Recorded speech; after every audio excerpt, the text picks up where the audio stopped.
It's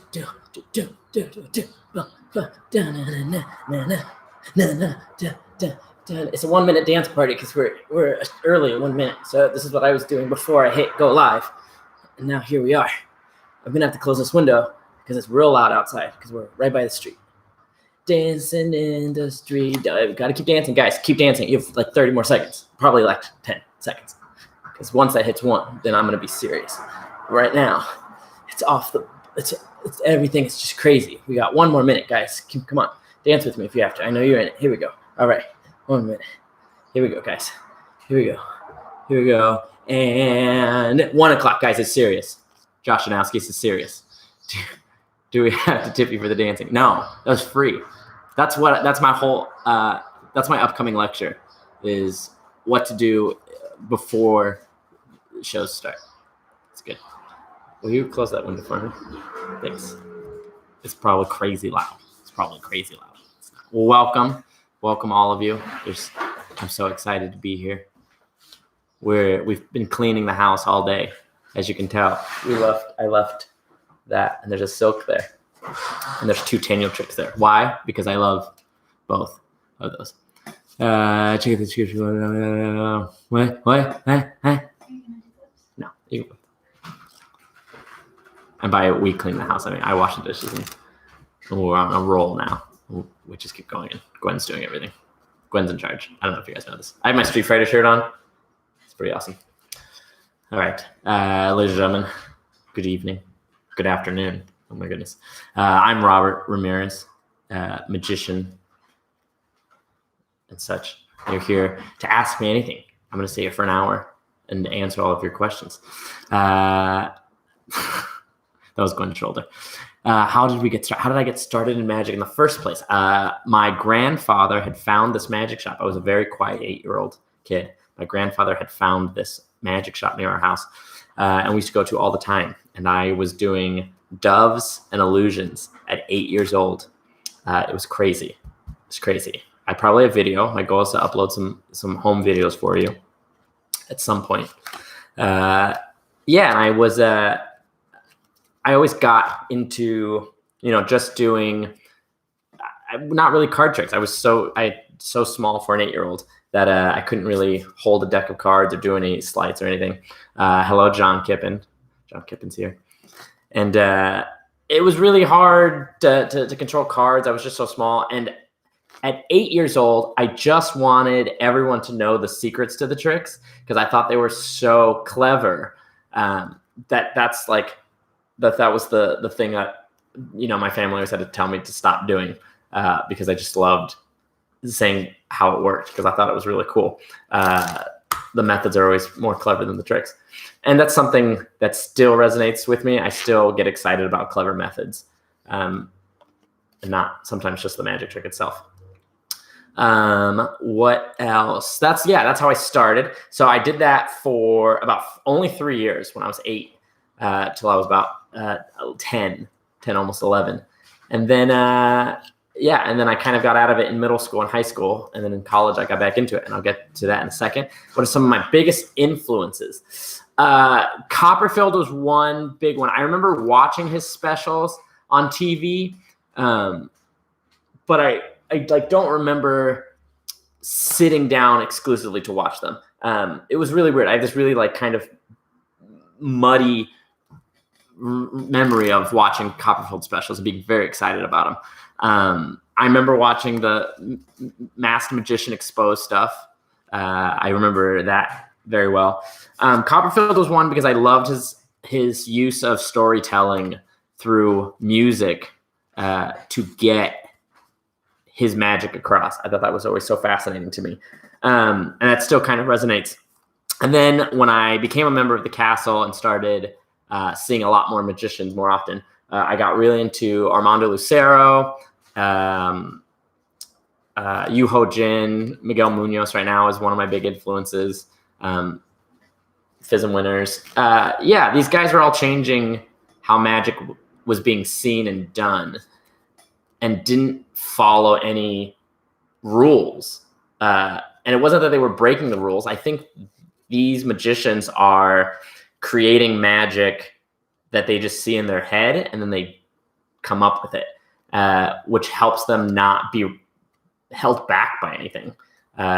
It really opens them up because they're not thinking, oh, well, normally double lifts are like this, or normally false shuffles are like this, but what if I did a double like this? And it wasn't that at all. It just turned into, what can I do? I want to get this to there, so how can I just do that? And that, I think, opens up a lot more when you don't restrict yourself.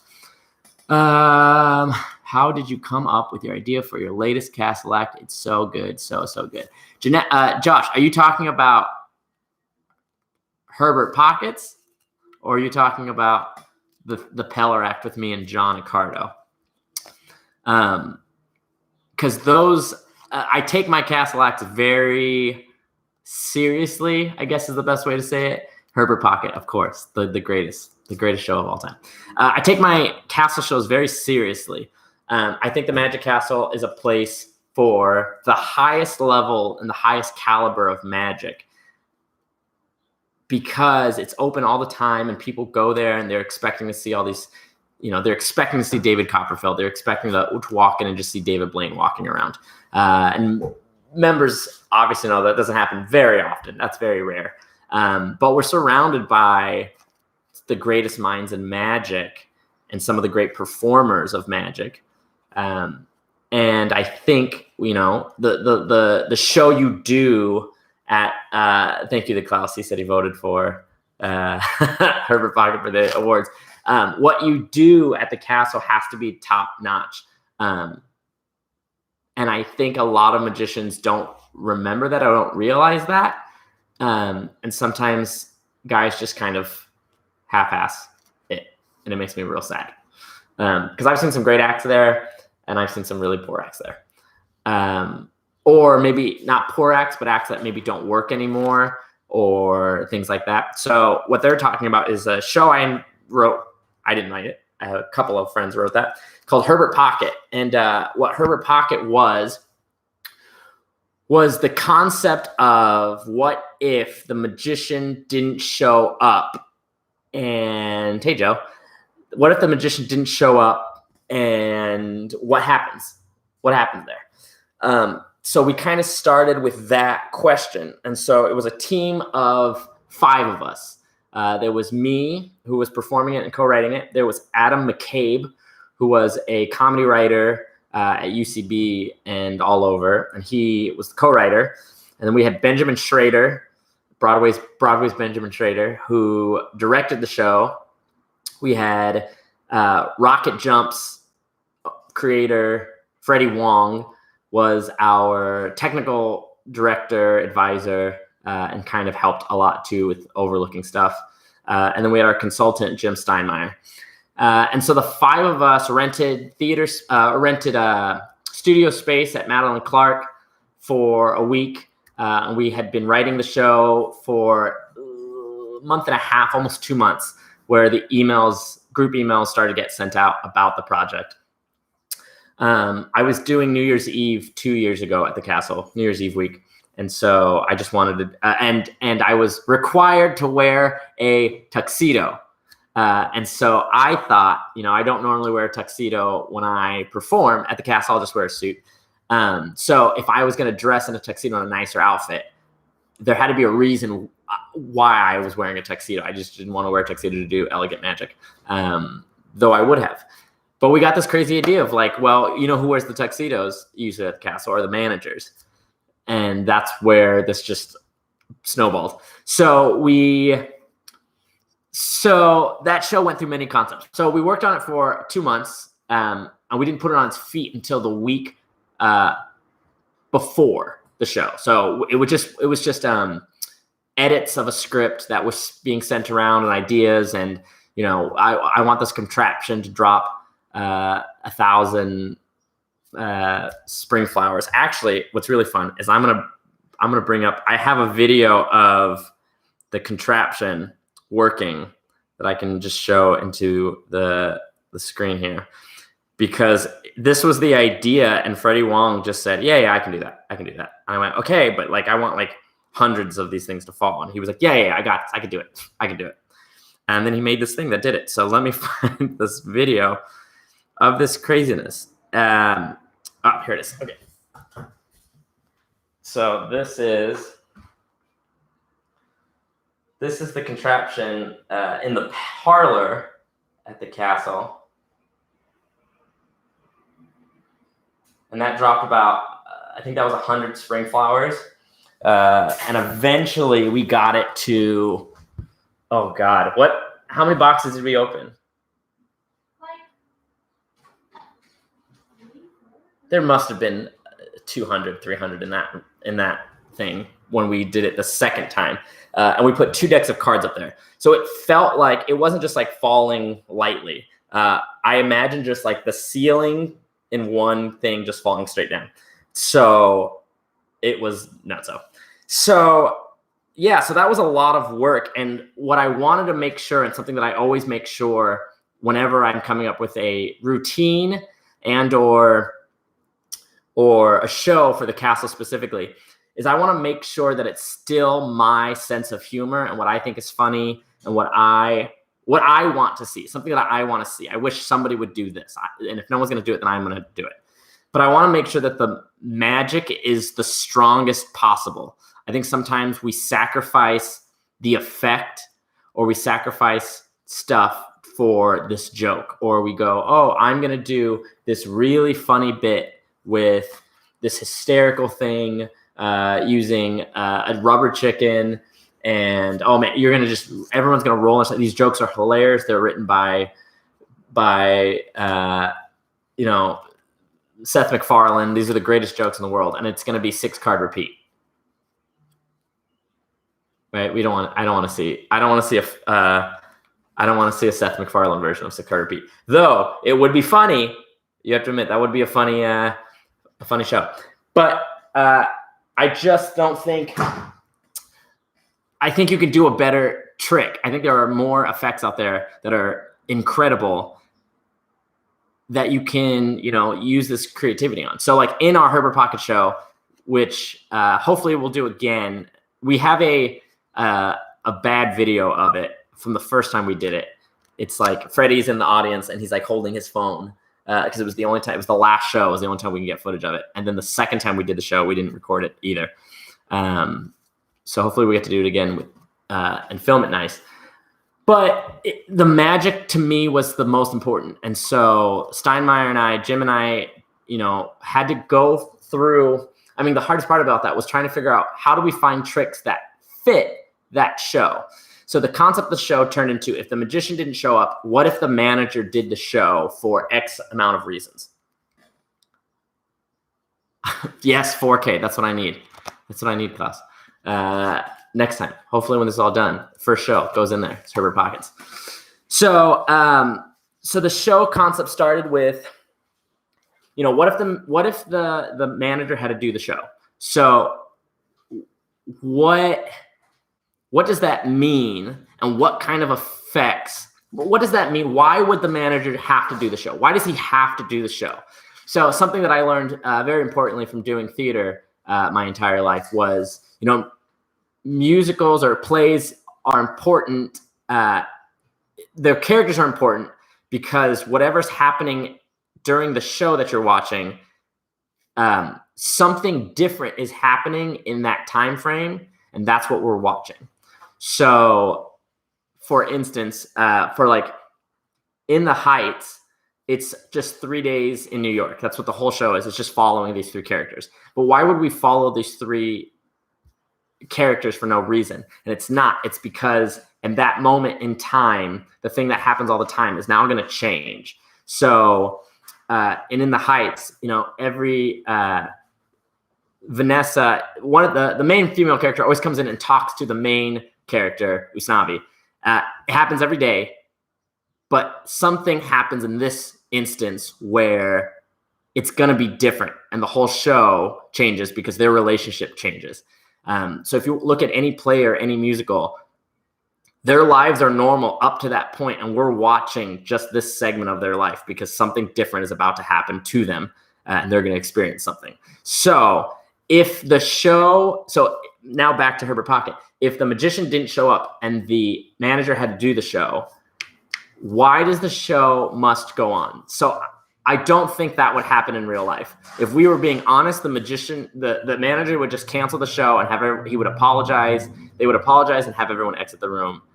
Or he would find Bob Sheets down at the bar and say, quickly, so-and-so's not here. Right? That's what would really happen. We would just replace him with somebody else that we would just find and say, can you do this quickly? Can you do a 15-minute show? I know this because I had to do it for the Peller once. Eric Buss got really sick and I happened to be in the library. And 2 minutes notice, I did the show. So we didn't, so we had to figure out why this specific manager decided that he needed to do something to continue the show. Because if it was anybody else, or maybe any other day, or probably any other magician, that manager would have just canceled it or searched for another magician to quickly step in. So why is this manager deciding he's going to do the show instead of canceling it? So when we ask questions, we can answer them and give us more information to help expand the universe or expand this character. It's kind of a very main step in improv. If you watch long-form improv, like the Middleditch and Schwartz specials that are on Netflix right now, what you see is nobody has an idea. They have a small idea they bring in, and then the other person will say information that now reveals more about this person. So if you haven't watched the Middleditch and Schwartz specials, they're fantastic on Netflix. But one of the examples is someone sets up that he's the groom to the wedding, and this other guy comes in to tell him something. Now, you don't know his relationship with him. You just know he's telling him. Now, you're assuming he's the best man. You would assume that, but we don't know. So Thomas Middleditch is playing this character, talking to the groom. And at one point, Ben Schwartz, as the groom, says, you're my best man. So now we know that. But Thomas Middleditch's reaction is, I am, and he's surprised by it. So now we know that he wasn't, but he's just given more information to Ben Schwartz to now react by saying, yes, of course, you weren't at first, but now you are. So now that relationship has changed, and we're watching something where we've now watched a guy who has just been deemed the best man minutes before the wedding has started. And that creates two different characters. Now their characters are more specific. I realized I could do that. So for Herbert Pocket, we wanted to make sure that as in this play, we were watching this manager decide he was going to do the show. So one of the reasons we thought was good was, he's either an amateur magician or he's that guy. We'll just do that. What I think it is, now I'm getting quotes from the show in the chat. What I think the manager, we didn't name the manager. We called the manager David because David, the actual manager, would always give me his name tag to wear. So we just called him David, or we just call him the manager. I don't think he has I don't think he ever had a name in the original script. But I think he's not an amateur magician or a hobbyist. I think he's a guy that works at the castle. So he just learned a couple of tricks, and he shows his friends and family when they ask him, when they say, oh, you work at the Magic Castle. I'm sure you know like a magic trick. And he is prepared to do so. I think he watched magic growing up, but never got into it until he worked at the Magic Castle. So he decided to learn a few tricks. That's what I think it is. So if that's true, why has he decided to do something? So he just gets excited because he loves magic, and he's seen this magician so many times. He knows the show. So he decides that, this is his time that he could be a hero. He could save the show. He doesn't have to cancel it. He can still show. Everyone gets to see Herbert Pocket's show still, because to him, that's what is important, is that you get to see these amazing tricks that Herbert Pocket has invented, rather than just seeing Herbert Pocket do it. He just kind of assumes, I've seen magic before. I've seen guys do all these tricks before, so anyone can do it. It's super easy. I want to show you a trick. I've been going through something I'm very big on Is I like to read old books and then just dig up some magic that isn't seen very often. So this is from Jennings 67, the Larry Jennings book. Are you about to pull it out? I don't think it's over there. No, it's okay. You don't pull it out. So this is a trick that I read, and I love it. I read it yesterday. I've been playing with it and trying to toy with different handlings because not all handlings help for everybody. If you look at all these pictures of Larry Jennings in that book, his hands are so big. It looks like he has a mini deck of cards. Like he's just holding cards like this. It's quite incredible. So I wanted to adapt some of the handlings for someone who doesn't have giant hands like me.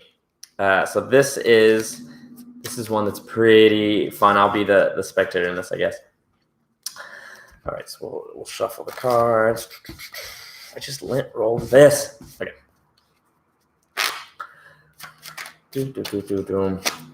So cards get dealt down. Gwen, say stop. Stop. We've got a special card right there. Ooh, we'll back this up so we can see it. Wonderful. There's the card that she stopped at. We'll give the cards another shuffle. So the goal is we're going to try to match that card by finding the mate to that card. So if that was the ace of spades, we try to find the ace of clubs. So I'm going to stop right there. Maybe it's probably one of those three cards. Gwen, you have a choice of 1, 2, or 3. Which one would you like? 2. She's chosen 2, so we're going to get rid of the 1 and 3. The 1 and 3 cards are the 10 of hearts and the 8 of spades. Pretty good, 10 of hearts, 8 of spades. But the card she stopped at was the 5 of clubs. The 5 of clubs, we're hoping that is the match to the 5 of clubs, that is the 5 of spades. So let's see. Okay, well, it's a spade. It's the king of spades. But we'll just take the 5 and rub it on there. And that gets me the mate, the 2 kings. But of course, we left 2 cards back here. The 2 cards she didn't choose have now turned into the other 2 kings. I guess it's 4 kings. It's got a really cool move in there that I love, and I was just obsessed reading about it and doing it. So I tried to figure out how to do that handling, because the Larry Jennings handling is very meaty in your hands. Ooh, we've got chat got active. Sorry, I really enjoyed the show. John Carter post on YouTube. I really love your Penguin lecture. Oh, thank you so much, Abraham. I appreciate it. Once anyone has a question to Reddit, so I'll drop it here. Yes, please. John, duo act. What advice or tips do you have for magicians? Create original magic. Do you have an idea of generic system? You wait stuck with inspiration. What is your favorite magic books? Oh my God, this is great. You just opened up it. That's a good 4 king trick. I know, Josh. It's super good. It's super good. If you have Jennings 67, it's one of the first tricks. If you don't, send me a message and I'll send you that. It's cool. So yeah, if you haven't on YouTube, John Accardo and I have a duo. I have a Peller act on there, and whenever I do Peller acts, I've done 3. One with Nathan Fan, one with John Accardo, and one with Jonathan Levitt. Is I always try to make sure we do as many double pieces as possible so that we're not just doing both of our 20-minute parlor acts by ourselves in the same room. So I would say there's no real answer on how to create. There's no right answer. Let me rephrase that. John Accardo, yes, please tell us. I hate you, John. There's no. I would say there's no right answer. It's like when a composer is asked, do you write the lyrics first or the music first? It goes both ways. Sometimes they write the lyrics first and the music on top, or sometimes they write the music and get inspired with lyrics. I would say magic is the same way. Sometimes the concept comes first and then we figure out a trick to do with that. Or, there's a trick I really want to do, so we figure out a concept for that. Herbert Pockets was all concept, and we had to add tricks in to make the concept work. And so for Accardo and I, we went back and forth. Some things I had and I wanted to just incorporate more concept in. For the drink makers, the Shark Tank pitch was a trick that I had done with that concept, but I never ran with it as hard as John and I did. So we had the trick and kind of the concept with it, and then John and I, together collaborated, figuring out we need T-shirts, we need a slogan, we need all these things, and that really helped that piece. So we try really hard, but I would say there's no real way of doing it, I think I used to sit with a book and a deck of cards all the time and do what I just did, where I would read a book and then try to figure out how I can adjust the handling for myself, or if I could add different sleights to make certain things easier. And I would say I haven't done that in years, sat down with a card book to do that. And so I got really excited that I started going back through Larry Jennings, and I discovered a couple new things to start doing again. And that was really exciting. And I was doing it with a Vernon book too. That made me really excited. What books? My favorite magic books. I'm obsessed with the Richard Kaufman Japanese books. I've got like the So Sato book, Japan Ingenious, 5 for 5, 19. What's the other one? 19. Japanese Magic 1988. Those books are so incredible. They're so good. They're so good. The Japanese have such a wonderful style of magic, and nobody here in America is kind of doing it. And I think it's really cool to kind of look at that stuff, because it's really interesting plots and really, really cool methods in all those books. That was one of the most fun shows I've ever done in my life. Robert is a genius, and that show worked. Oh, John, shut up. You're amazing. But magic books, all the Steinmeier books, I'm a huge Conjuring Anthology fan, I think, and the Impossibilities books. If you don't have Impossibilities, you're wasting your magic career. How did Fool Us change your life? Tell us about your first or second time on the show. First time on the show changed my life because Vanishing Ink afterwards said, hey, can you do that trick for a download? And I said, sure. Now, it never happened. It's still on the chopping block. It's not on the chopping block. It's still in the air. It's in limbo for the last couple of years. But we filmed it, and then, they said, well, what else can we film? And so I started showing them other things, and they said, oh my God, these are so good. So I have Vanishing Ink downloads because of that first time, because they were able to see, my crazy style, that they wanted to release downloads and stuff. And that's also kind of how the Penguin lecture happened. The second time was really all about that phone trick, and expert phone technique, which you can buy on my website, robbrandmagic.com. Expert phone technique. Normally $40. It's now $25. And it's 4 impromptu phone tricks with iPhone or Android. So I had been doing that for about a year, and then I got on the show. They asked me to do the show to do Alice in Wonderland, the big trick on that project. And all I wanted to do was get footage of me doing it in front of Penn and Teller. The first time I did the show, I still don't really care about being on TV. I don't really care about exposure. I just want to do magic. I just want to create. I want to do this to do this. Yes, available here. There we go. The links to all my downloads are in there. I'm very big on I don't care what other people think of my magic, I guess is the best way to do this. And I just want to create stuff to create stuff. And if people like it, cool. And if they don't, cool. It's really fulfilling to create something. That's it. It's really fulfilling. And so I don't really care what other people think. There's a lot of being on Fool Us opened up a lot of trolling on YouTube that I got to experience, which is fine because I don't care. But I think if I cared too much, it would have hurt a lot. Because every other day I get a comment on the Alice in Wonderland, the second Penn and Teller Fool Us performance, that say phone magic and technology isn't real magic. Like, you did such a horrible job because you try to fool them with technology, and no one gets fooled by technology.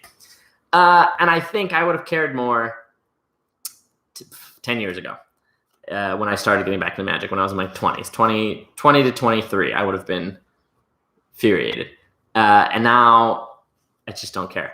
I don't care. It's really fun to just create for your creation process, and not for other people.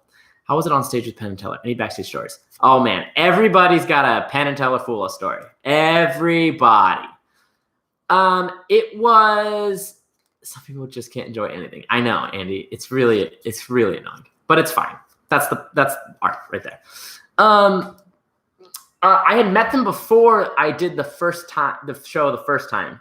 Nathan Fan was had known them, had talked to them many times, and so we had hung out with them anytime we've seen the show, which was very nice. And so then I did the show, and they were very nice. They were very nice every time I've ever met them. They've always been very sweet. And Teller gave me a copy of Tim's Vermeer. If you haven't seen that, that's the little documentary they did. That's fascinating and wonderful. And he had a really nice conversation with me about it and his excitement for it. So I recommend that. That's really good. Tim's Vermeer is fantastic. And Backstage, my story, the second time was they film 2 shows a day, and they film 4 performers per show. So they do a morning set and an evening set. When I come back to Portland Management, I was supposed to do this year. I was supposed to do the close-up. It would have been fun. So I was supposed to perform in the first half in the morning, and we get there. I think call time was like 10 a.m. 10 a.m. I'm there. They put us downstairs in the okay, I'll tell you, Josh. So perform in the morning, 10 a.m. I'm there. I'm not on till the 3rd. It's 4 o'clock now, 4 p.m. I've been there since 10 a.m. downstairs in the basement. I go up the elevator because I'm ready to go on. I go up, and right when I walk out the door, the casting director's there, and he goes, "Hey, can you come back for the second show? We ran behind time with Copperfield filming, and your act is just a phone, and the people after you, have a bigger setup, so it'd just be easier to do that." And I said, "Okay, yeah, I can do that, I guess." And I said, "What time is the second show?" And they said 5. And I said, "It's 4 o'clock now." And they went, yeah. So then I got food. I came back at 5 p.m. And then Harrison Greenbaum was with me in that second show. And I didn't go on. I was the last one to go on. And I went on at 11 p.m. I waited 13 hours from 10 a.m. to 4, an hour of dinner. Then I waited in the same room, same place from 5 p.m. and I went on at 11 o'clock. And it was hard. I didn't think it was going to get to me. I thought I could just, go through it, but I was so exhausted. It was crazy. You were starting to talk about your thoughts on, it was not fun at all.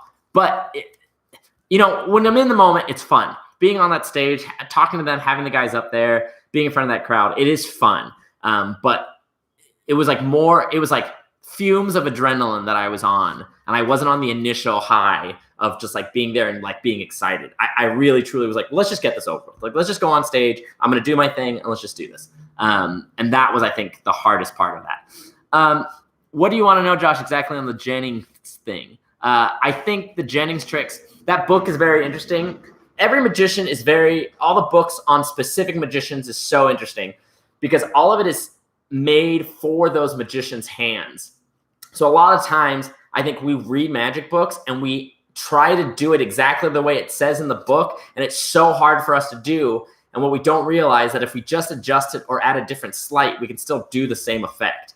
So what I just showed you, I'll do the same trick, but I'm going to do it like Jennings. I'm going to do exactly what it says in the Jennings book because I want you to see kind of how the weird unnecessary movements. Just talking about there was a move in that. Oh, I'm going to show you the move. You know why? Because we're magicians. We don't care. It's a good move. And the other thing that's really great about this move is you can't do it in any other situation. I've tried thinking about other ways to use it, and I couldn't. So I'm going to show you. I'm not going to show you the original handling. I'm not going to show you how the original handling works. I'll show you like the original handling Jennings used in the book, and then the one move that I really, really am excited about. But you'll see how it's not the same. It's just like kind of unnecessary movement, I guess, is the best thing. Unnecessary movement. So let me double check. Oh God, I keep doing it my way, and now I don't remember if I can do it the other way. Okay. So you're going to immediately see how this starts completely different than I did it. So someone says stop. They go, great. And you place that card there. We drop the cards here to find 3 cards. I'm going to do it exactly in the book. That's the diagram that's in there. 3 cards in the book. Okay. Yep. And they choose one of them. Hold on. Let me pick up the deck. So let's say they use 2 again. So we show 1, 1, and 3. You see, that's the ace. and the 8. And you have the 10 of hearts as the selected card. The 10 of hearts is the selected card. Here we go, 10 of hearts is going to match this one. Hey, it's the king of hearts. Let's rub that. King of diamonds. 2 black kings. Yeah. There's just some weird moves in that. The weird, I gotta use this card because I'm incapable of picking up a deck of cards from the table. Bothers me. The bothers me. All bothers me. So here's what we're gonna do. There's my sister. My sister's here. So here's what we're gonna do. I'll show you the move that I'm really excited about. That I get super excited because I don't think there's any other way to use it. So what's happening is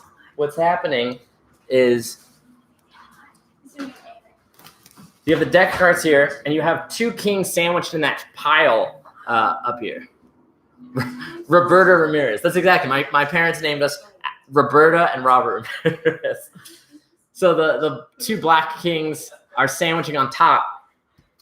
We have those 2 cards there. These cards get picked up and they get held in the middle and index finger to be shown like this. And you know that move where you're grabbing the deck and you're swiping off the top and the bottom card together like that? That's what you're doing at the same time dropping these 2. So you're switching these 2 out for the top and bottom card of the packet. So with this in middle finger, index finger, right, I can hold this here, and you're gonna drop these 2 cards off and squeeze the top and bottom card off to get you that switch. So in real time, right, it looks like this. Ace and 8. So it's a little sloppy, but you can kind of adjust it to get the switch right. So what I didn't like is he didn't have a cover of that. He just thought it was so good, you just do it. And I don't think you can do that. So what I did was I'm now revealing the 3rd card as I do it. So we have those 2.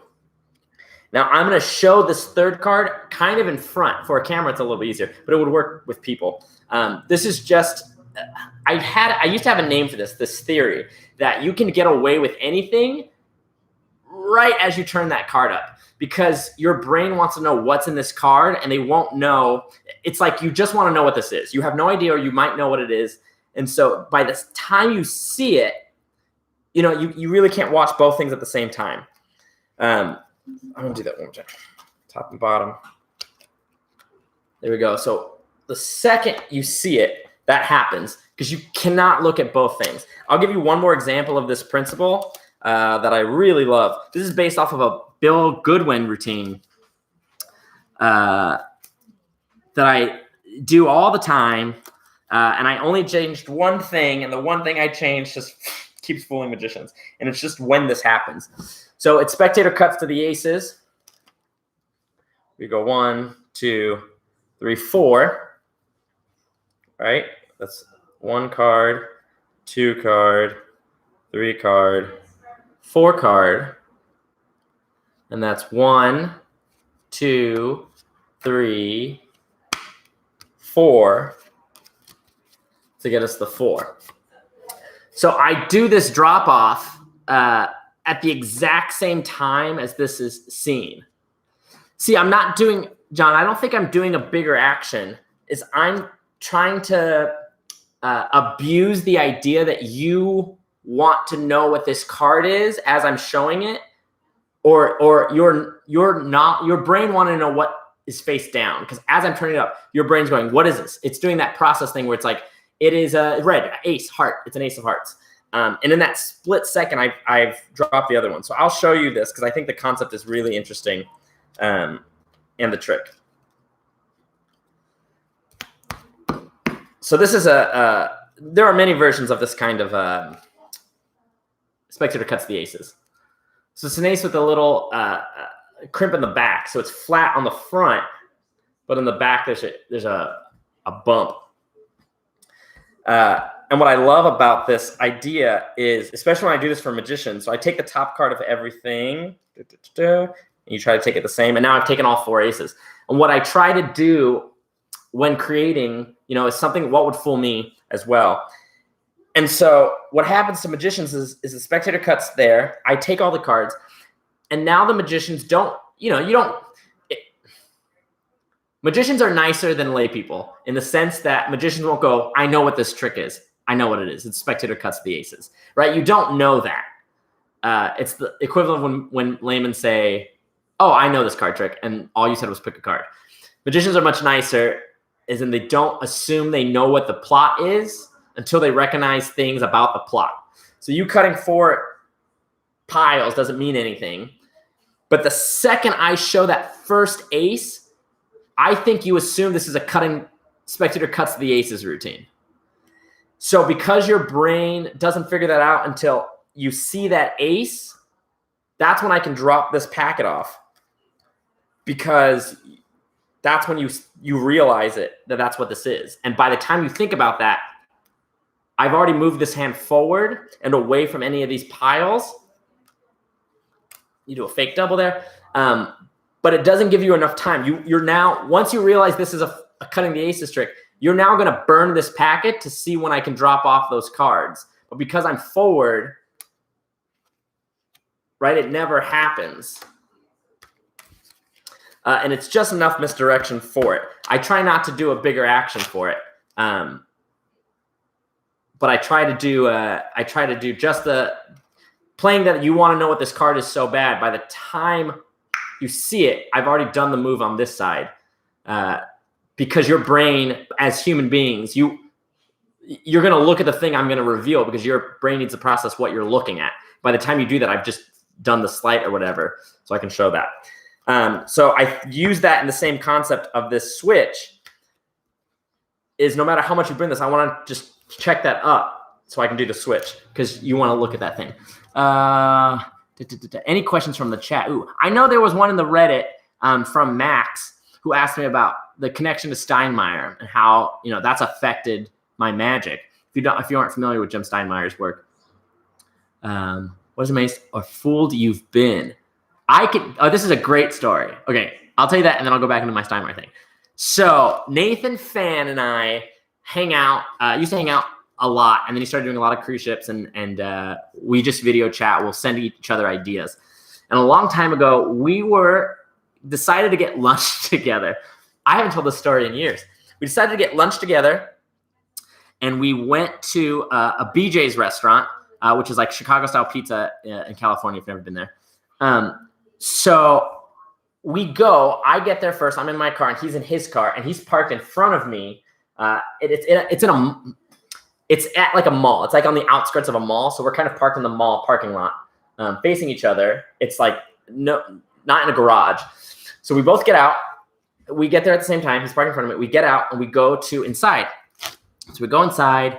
We have lunch. We're talking ideas. Great. We're going through it. And before I left my car,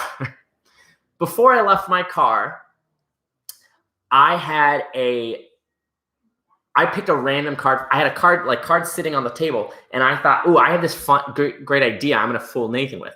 So I just grabbed a random card from my car, and let's say it was the 8 of spades. So I have that in my pocket. We go into the restaurant. We're eating. We're talking, and I say, I have this interesting idea. So I borrow his deck, and he has a blue color deck, and I have a red card. So I do this whole trick. I don't remember what the trick was because it was foreshadowed or it was overshadowed by his trick. And I do this thing and I show whatever. And I he kind of goes, oh my God, I don't know. And I said, I loaded it in another card. And he goes, oh my God, that's crazy. And I go, yeah. And he goes, I want to show you something. And I go, sure. So he goes, take the card your card that you brought. I go, yeah. And he goes, watch. So he takes the card and he starts corner tearing the pip off, right? So he corner tears. He has the card and he goes, hold on to this piece. So I'm holding on to this piece and I know, hey, Nick, and I know he switched. The whole point of him showing is him showing me how to, like a good corner tear switch.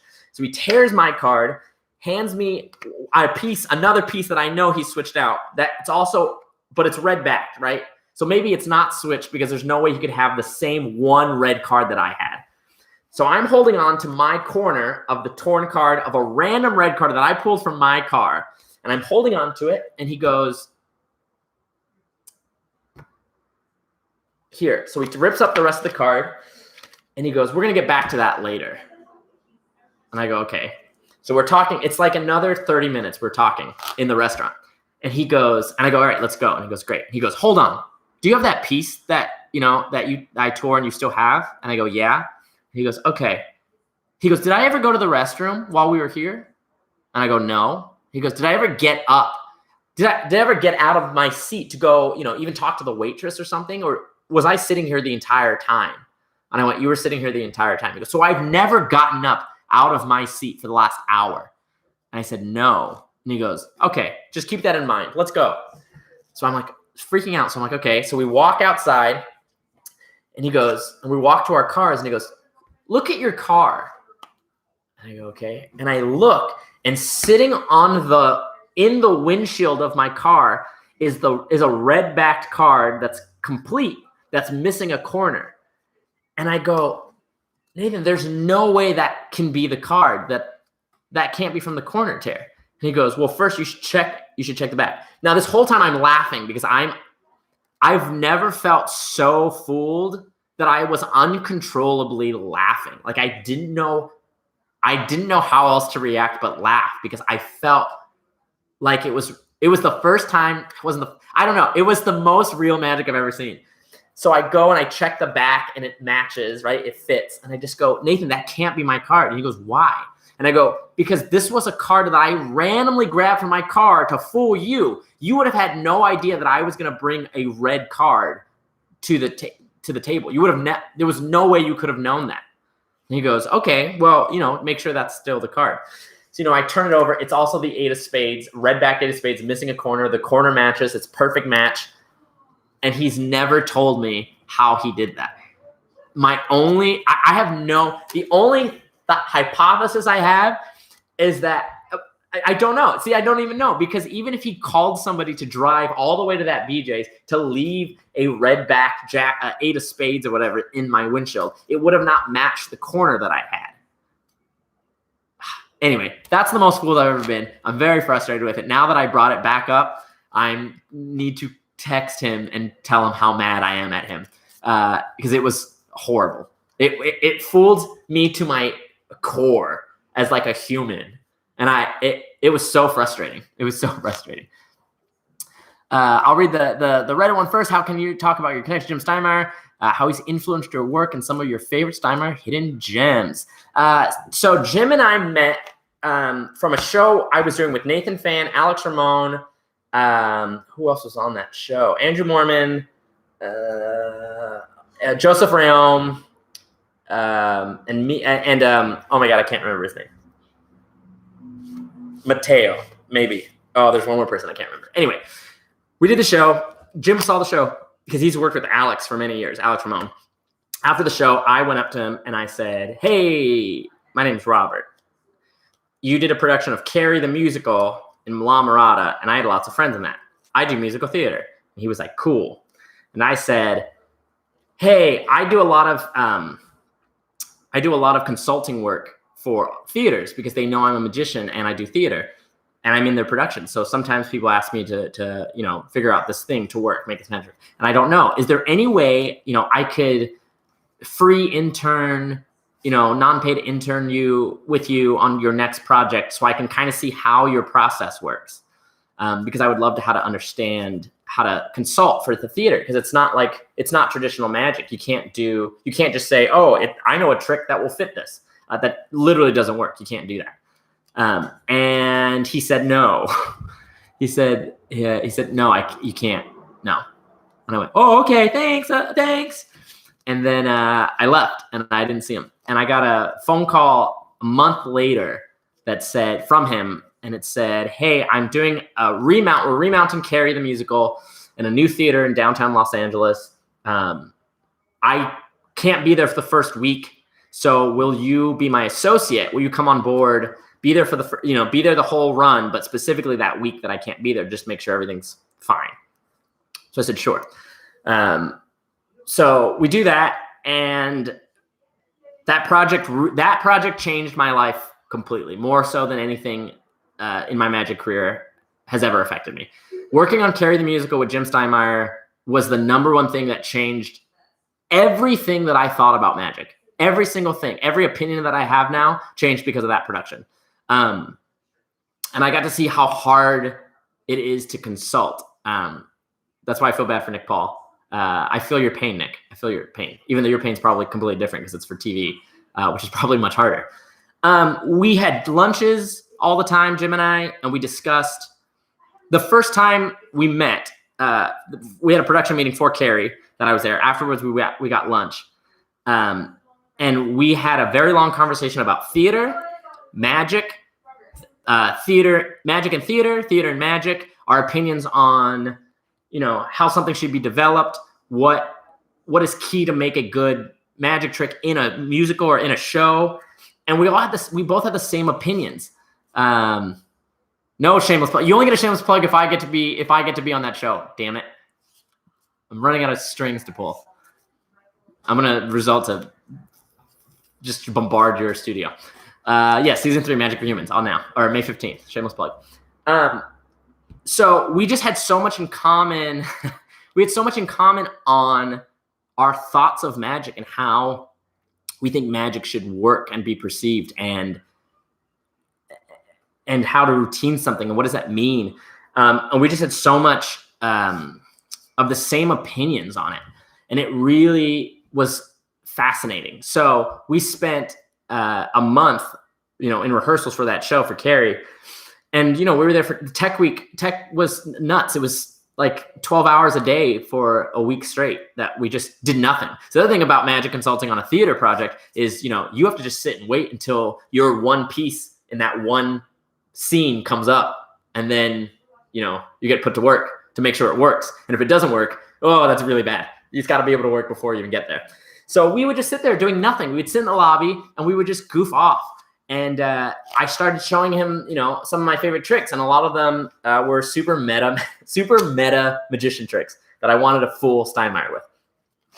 And he started saying things like, that reminds me of a trick in Impossibilities. Do you have that? And I go, no, I don't have any Impossibilities. He goes, oh my God, there's a great trick.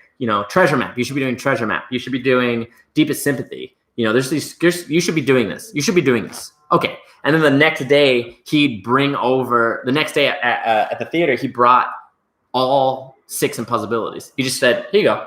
He just gave me all of them. And he just said, he'd open the book and he'd be like, you should learn this one. This one, you need to be doing this one. You need to be doing this one. This is a good one. And it honestly was crazy. Hindsight. Like I knew Steinmeier's work, but I guess I didn't know it as well as I thought I did. I didn't know his like stamp in the world of magic and his influence and how big of a deal he is. Until like I really got to know him. So I never had that chance to be starstruck by it because I was already his friend by the time I figured it out. And it was amazing. He really changed all of my magic. It's kind of crazy. Like looking back on it now, you're watching me have this epiphany live on YouTube. And then after that, he gave me Conjuring Anthology. He gave me the complete Jarrett. He gave me basically anything he's ever published. He gave me working on that show and constantly was pointing out the things that I needed to be doing out of those books. And I do them. Nick, Paul, and John Accardo especially can attest, people who know me and watch me like put together these shows, know how much Steinmeier material is in my shows. Steinmeier material is some of the most clever magic ever existed. Honestly, Conjuring Anthology, now we're going to go the opposite route. We're going to go on a little rant about magicians and why sometimes I hate them. I think we have put some of these magicians at such high levels and some that should be are not. And I don't understand. Like Tarbell, we always go to Tarbell. Oh my God, it's in Tarbell. Tarbell's the greatest thing in the world. Have you seen Tarbell book? Oh my God, that Tarbell book's amazing. Mark Wilson, Complete Course of Magic. Are you doing that trick from that? Oh yeah, it's got gems in it. Oh, Paul Harris, Art of Astonishment. Oh my God, everything you need is in that book. The Conjuring Anthology by Jim Steinmeier. Tell the letterbox story. How wrong I will. Conjuring Anthology should be up with Tarbell, 100%. There's stuff in that book is incredible that nobody wants to go through and build. So Accardo's talking about, we did this. If you watch the show, if you look for the link and put the link in the chat, that'd be cool to our show. There's this trick that is, you have like a box, like a big, like a cardboard box that looks like a letter box, and you have postcards, and somebody picks a postcard, they sign the postcard vanishes you have a clipboard, you put the postcard on the clipboard, and the thing just vanishes. And then you pick up the box, and inside is the card. And man, oh man, I remember reading that thinking, I don't think one of these things is going to work. There's no way this vanish is going to work, or there's no way this appearance is going to work. And John had the same kind of problem with it. Here's what it is.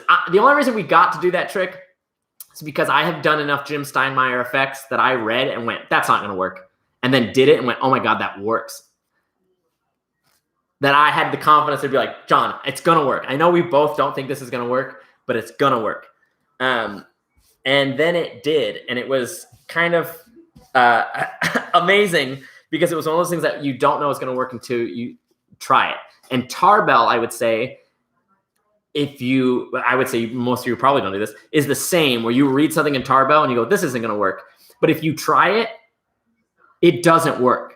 Because some of that stuff is crazy. The cut and restored tie in Tarbell does not work. How do I know? Because I tried it. It doesn't work. I've tried it. No, I didn't try it once. I tried it multiple times. I bought 100 of the same colored ties so I could figure it out, so I can try it enough, and it doesn't work. What I would say is everything in Conjuring Anthology looks like it won't work, and then if you just do it and build it, you'll go, oh my God, this actually works. This is pretty incredible. It's great. I was reading it for the first time. Yeah, you have to. Yeah, it's crazy. One of the best things to do, especially in a time now where we're just at home doing nothing, is like build the stuff that's possible to build in that book. Like foam core, hot glue gun, scissors, construction paper. Like that's all you need. Maybe you didn't use the right tie. Could you try again? Thanks. I don't know if I don't think I was writing the right tie. The method didn't work. You had to like pull. The tie is in your shirt, is in the button. So your thumb pulls out and the whole tie is supposed to come out. So it looks like it's being restored, but it actually doesn't do that. It just gets caught in it.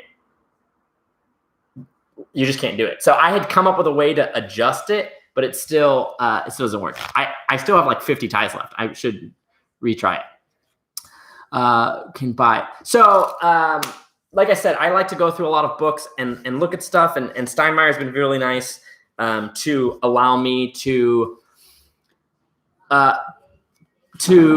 sell my versions of his tricks. Something that I learned and something that affected my magic from Steinmeier is he does a lot of, like, Impossibilities is amazing because there's a lot of great self-working magic in it. And Conjuring has a lot of great sleights in it. And that's something that I now really love doing, is taking self-working tricks and adding sleight of hand into it, or a small self-working principle with sleight of hand. It really changes everything. Yes, Dan Harlan does have in the Tarbell videos. I haven't watched it because I didn't want to pay all that money for the one trick in that like 4-trick scene. If someone can tell me it works, great. I'm sure he's figured it out. Dan Harlan's very smart. But so I just started doing downloads on my website. I used to have downloads on Vanishing Ink and Penguin, and I would love to have more on there eventually. But for me, what it came down to was it's a lot easier to self-produce my own videos, because then there's no middleman, and I get to save that money, thankfully. For me, magic was a second job, but now it's kind of turned into my main source of income. But I wanted to share magic more so than make money. So the tricks that I have available on my website are all ranged from very self-working. So there was 6 impossibilities. There's a 7th one, a brown one called, I'm looking at it, but I can't read it from here. And I wanted to be in the impossibility series. So if you have the brown impossibility, the last one, it's called Casting the Spell. I made a trick just for impossibilities. It was 1 a.m. And I said, I'm not sleeping until I can come up with a self-working trick. And Jim said, the only thing you can be in there is you can't have any sleights. You can't have a break, no breaks, nothing. You can't do any sleights whatsoever.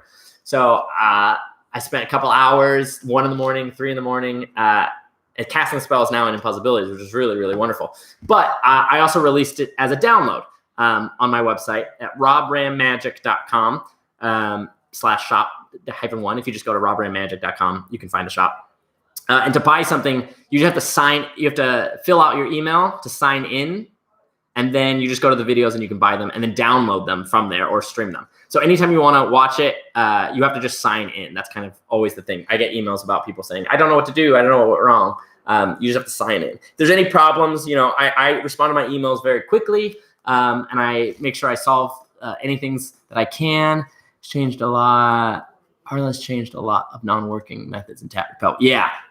But I would say most people still think Tarbell, everything works in there because nobody tries to do them. That's the thing. Is a lot of magicians will read stuff and be like, oh, yeah, that's great. That book was great. But they don't actually try to do it. And that's kind of the key. 3 magicians that you think more people should know about. Ooh, Miguel Munoz. 100%. If you've never seen the Aqua Act, oh my God, it's incredible. John Accardo can attest. He's seen it live as well. It's one of the most beautiful pieces of sleight of hand and theater I've ever seen in my entire life. Who else should we know? 3 magicians we should know about. Oh my God, my brain is exploding. Miguel Munoz, 100%. So Sato. If you don't have the So Sato book, there's so many things I do out of So Sato's book that I love so much. So Sato is absolutely incredible. No, Miguel Munoz was not our doorman for a while. And the third one is somebody that I love. Oh, Alex Ramon. Alex Ramon has done a different show for 35 days. I love his work. Yes, John Accardo can attest to that. 100%. 10 out of 10. Best thing. And Yuho Jin. If you guys haven't been on the Yuho Jin bandwagon, get on that. That's also one of the most beautiful things. So the Letterbox story that John mentioned. Oh, the Letterbox stories. John, there was one part John didn't believe. And the story was like, we just didn't think it was going to work. The method, if you have Conjuring, look at it. The Letterbox. It doesn't seem like it's going to work. It's this kind of black art principle that's not black art. I mean, it's black art principle. And it just doesn't seem like it's going to work. And then you do it and you go, oh my God, I can't believe that actually works.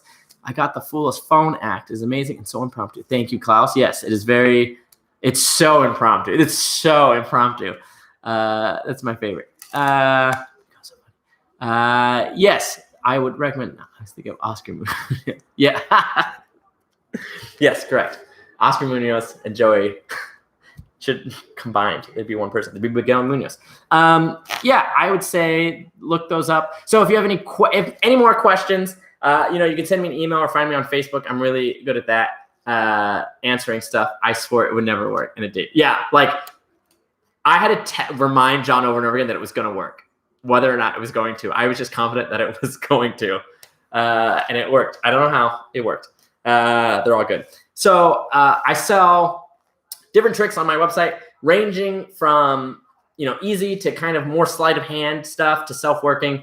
And they're only $6 because, like I said, I don't need to sell a single trick for $12 like they do on Vanishing Ink or Penguin. Right now, if I wanted to, I could send them my downloads and say, hey, can you sell this for me? Which probably won't happen for another 2 years until everyone gets it for the $6 price. So that's what I'm doing now. I've been, making these as much as possible, as many as I could. And I will keep doing it. We're doing it slowly but surely. There's 4 or 5 tricks on there right now. We're trying to make a trailer for each one, and we're trying to make the trailers as stupid as possible. If you haven't seen the Treasure Map trailer with Nathan Fan, it is one of the greatest accomplishments of magic history. I'm very proud of it. So that's the problem, is I don't want to just bulldoze these out for you guys. I want to try my best to make them entertaining as you watch them, and make them as many variations as I can. If I can come up with a better version of this Jennings stuff, I would love to email Kaufman and ask him if I can put out some new handlings of Kaufman stuff. Do you play that keyboard? I do play that keyboard, and I play those ukuleles on the wall. I do. I won't now, but I do. All right, my friends, my gentle friends. We got 8 likes. If there's anything else, let me know. We're gonna go. Oh my God, I've got donuts. No, I can't. There's donuts here, guys. There's donuts. Gwen keeps like sneaking her face like near it. She doesn't sneak all the way in. Are you addressing something? Have you ever done a show where Josh Janowski played saxophone one time for a show because for Nathan's show and I, we had song interludes between each trick, and we started playing Careless Whisper, and Josh Janowski from the audience stood up on his chair with his saxophone in the middle of the convention and started playing, and it was the greatest thing because after he was done, he just sat back down holding his saxophone, and that was it. We didn't mention it, and we just kept going. Oh my God, that was so good. I want to do more convention crap like that. I think it's so funny. Oh my God, it's so funny. Do you think Batman could defeat the Avengers if he had 1 year of prep time? No, he's not a real superhero, guys. He's just a rich man with things. Come on, you all know that. He's not real. All right, my friends. Thank you so much. Check out more of these AMA live YouTube things. They're really, really cool. We had you can check out the other ones. There's Hannibal and John Armstrong on the playlist, and this will be up as well. Who's your main in Street Fighter 2 Championship Edition? You notice that I knew it was CE was Championship Edition. Is Ryu, baby. Ryu, baby. This is my championship. I know, it's a good shirt. I've got two Street Fighter shirts. Thank you guys so much. Tony Stark is also rich with things, but better things. Oh, that's true. Iron Man's also, Tony Stark would not be. No, because he's got the thingy in his chest that he put in because he was dying. Yeah, but he created it. Oh, that's true. Damn. All right. Well, on that, go His intelligence is a superpower. Lakers. I'm going to eat donuts now. All right. Bye, guys.